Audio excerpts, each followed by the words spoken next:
លោកយាយលោកតាឧបាសកឧបាសិកានិងបងប្អូន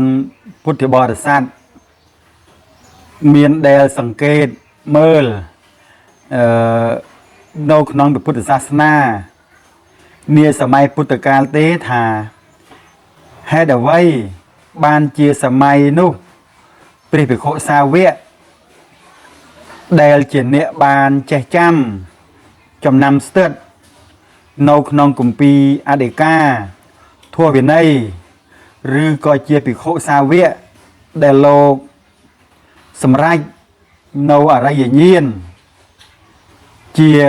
ភិរិយបុគ្គលឬក៏ជាឧបាសកឧបាសិកាដែលដល់នៅប្រតនត្រ័យហេតុអ្វីក៏លោកមិនធ្វើពិធីកម្មដូចជាការស្រោចទឹក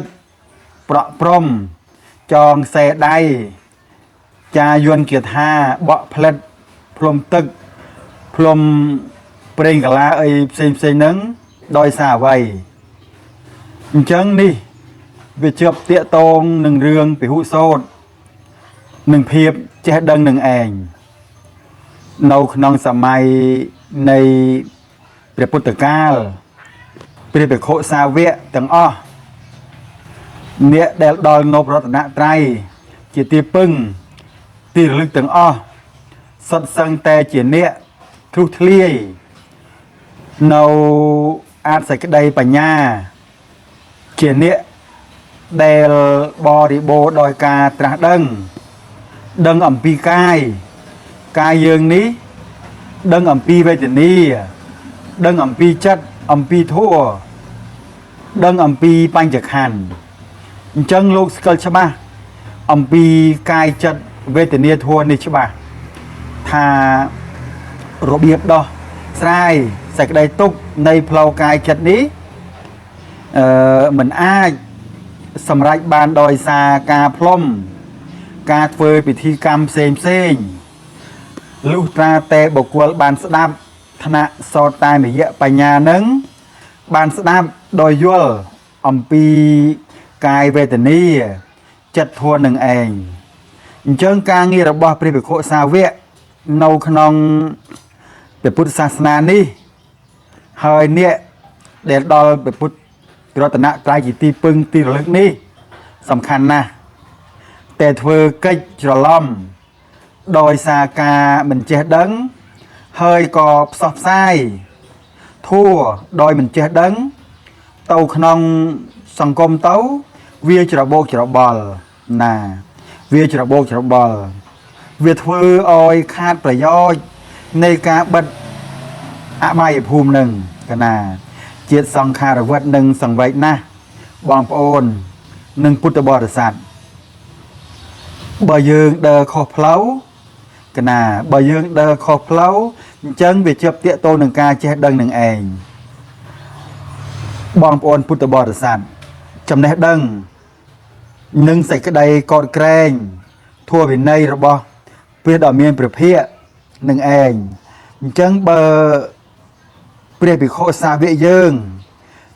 ជាអ្នកមានសិលច្រើនជាអ្នកយល់ដឹងច្រើនអំពីនាមរូបដឹងអំពីនាមធម៌កណាជាអ្នកដែលកោតក្រែងនៅក្នុងអំពើអាលីជីជាអំពើមិនខ្មាស់បាបមិនខ្លាចបាបអញ្ចឹងព្រះភិក្ខុសាវកក៏សង្រួមនៅក្នុងសិលណាអញ្ចឹងអ្នកដែលដល់នៅរតនត្រ័យជាទីពឹងទីរលឹកលោកសង្រួមនៅក្នុងសិលក្នុងសមាធិក្នុងបញ្ញាហើយក៏ប្រាប់ត្រង់ទៅញាតិញោមទៅពុទ្ធបរិស័ទដោយសេចក្តីអនុគ្រោះដោយសេចក្តីសន្តោសកណាមិនចង់ឲ្យញាតិញោមពុទ្ធបរិស័ទនឹងខាតប្រយោជន៍មានអមិសទ្ធាជាដើមនោះដែលបងប្អូនពុទ្ធបរិស័ទមានចតុបច្ច័យយកមកបូជាសពកាលនឹងគាត់ចង់ឲ្យបានប្រយោជន៍នៅសេចក្តីពិត đáp ở yul cái nà đáp ở yul ông pi chạ từ đây sai cái nà đáp ở yul ông pi niêm rú đáp ở yul ông pi mía đừng phò bànประโยชน์cái nà bànประโยชน์chân bong ôn tròn trap đáp mùi mùi ôi chú bà lừa ông pi về Phậtศาสนาเพราะฉะนั้นบ่យើងភ្លឹកមួយសម័យកាលនេះអញ្ចឹងអ្នកសម័យកាលក្រោយក្មេងសម័យកាលក្រោយហ្នឹងគ្នានឹងប្រកាសជារោគដានព្រះពុទ្ធសាសនានេះលែងឃើញកណាអញ្ចឹងក្មេងសម័យក្រោយប្រកាសជារោគដានព្រះពុទ្ធសាសនានេះលែងឃើញកណាព្រះពុទ្ធសាសនានៅសល់ត្រឹមតែការស្រោចទឹកចាយួនគាថាចងអំបោះដៃផ្សេងទៅដែលមិនមែនជាការងាររបស់ព្រះភិក្ខុសាវកឬក៏ជាការងាររបស់អ្នកយល់ធម៌ឬក៏ការងាររបស់ពុទ្ធនិកទាំងឡាយទាំងពួងណាអញ្ចឹងនិយាយនេះមិនមែនបៀតបៀនដល់លោកម្ចាស់គ្រប់អង្គទេឬដល់លោកអាចារ្យគ្រប់គ្នាទេយើងធ្វើម៉េចណាយើងធ្វើម៉េចបើកម្មផលនិស័យបច្ច័យតតែងណាបច្ច័យតតែងហេតុសង្ខារមកឲ្យយើងធ្វើអញ្ចឹងក៏ប៉ុន្តែណាក៏ប៉ុន្តែយើងត្រូវតែមានសេចក្តីភិរលឹកណាមានសតិភិរលឹកទាញយកខាងត្រូវឲ្យបានច្រើនកណាយើងត្រូវមានសតិស្មារតីទាញយកខាងត្រូវឲ្យបានច្រើនទៅនឹងហើយទាញឲ្យបានត្រូវណាឲ្យបានត្រូវតែអ្វីដែលខុសយើងអហោសកម្មឲ្យអស់ទៅយើងចាប់ផ្ដើមធ្វើអ្វីដែលត្រឹមត្រូវកណារឿងដែលខុសយើងអហោសកម្មចូលឲ្យអស់ទៅយើងចាប់ផ្ដើមនៅអ្វីដែលត្រឹមត្រូវតាមធម៌តាមវិន័យទៅពេលនោះពួកសាវករបស់ព្រះពុទ្ធនឹងឬក៏អ្នកដល់ព្រះពុទ្ធព្រះធម៌ព្រះសង្ឃជាទីពឹងនឹងក៏មិនត្រូវបានអ្នកស្រុកតេះដៀលទៀតដែរបច្ចុប្បន្ននេះគេតេះដៀលដល់ពួកយើងសុទ្ធតែថាមិនគោរពវិន័យមិនតាមលំអានរបស់ព្រះអញ្ចឹងទៅថាពួកយើងយកព្រះពុទ្ធសាសនាទៅរកស៊ីអញ្ចឹងពេលខ្លះគេពោលតេះដៀលទៅវាត្រឹមត្រូវចំពោះមួយផ្នែកខ្លះអីអញ្ចឹងទៅណាគេពោលថាយើងក៏ត្រូវណានេះគឺជាអាបត្តិរបស់ពួកយើងនេះឯងដល់ពេលពួកយើងមានអាបត្តិឬមានវិបត្តិអញ្ចឹងអ្នកស្រុកគេតេះដៀលយើងកណាអ្នកស្រុកគេតេះដៀលយើងហើយអមនុស្សក៏ចេញរាតត្បាតណាអមនុស្សក៏ចេញរាតត្បាត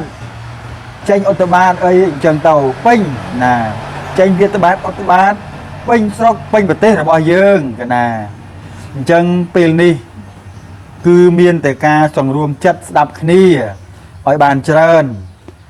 ហើយខុសត្រូវយ៉ាងណាកន្លងមកយើងក៏ចេះនឹងឯងយើងក៏ចេះរៀនកែយើងកុំមាននេះ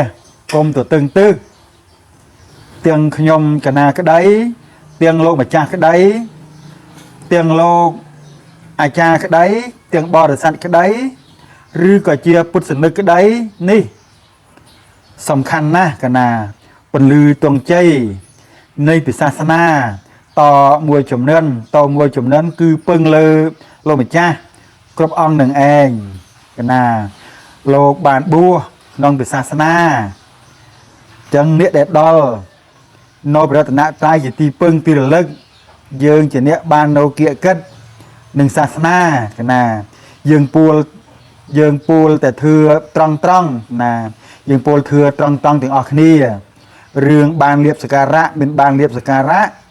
អីនឹងយើងទុកមួយឡែកសិនទៅបើមិនអញ្ចឹងទេសង្គមយើងអាចនឹងច្របូកច្របល់អញ្ចឹងសូមបងប្អូនពុទ្ធបរិស័ទត្រង់ត្រាប់ស្ដាប់ឲ្យយល់មួយអំពីព្រះពុទ្ធសាសនាកុំទាន់ភ្ញាក់ផ្អើលនៅហេតុផ្សេងព្រោះយើង ព្រោះបើយើងមិនយល់អំពីកាយចិត្តនេះទេយើងមិនអាចរងាប់លោភៈទោសៈមោហៈបានទេអញ្ចឹងសង្គមយើងឥឡូវវាសម្បូរកណាសង្គមយើងឥឡូវវាសម្បូរមនុស្សបៀតបៀនគ្នាណាស់កណាអញ្ចឹងយើងត្រូវតែដើរតាមលំអាននៃព្រះបិតារបស់យើងណាយើងត្រូវតែដើរតាមលំអាននៃព្រះបិតារបស់យើងដែលជាមរតកណាបើយើងមិនបានដើរតាមលំអានព្រះបិតារបស់យើងទេគឺយើងជាបុត្រដ៏អភ័ព្វណាយើងនៅក្នុងពុទ្ធសាសនាដែរយើងមិនយល់អំពីមាគរបស់ព្រះបិតានៃយើងអញ្ចឹងយើងជាបុត្រអភ័ព្វបាទអញ្ចឹងក្នុងឱកាសបាទនេះផងដែរក៏ខ្ញុំបាទសូមស្លេះខ្ញុំកណាសូមស្លេះតែត្រឹមនេះសិនកណាសូមអរគុណសូមជម្រាបលា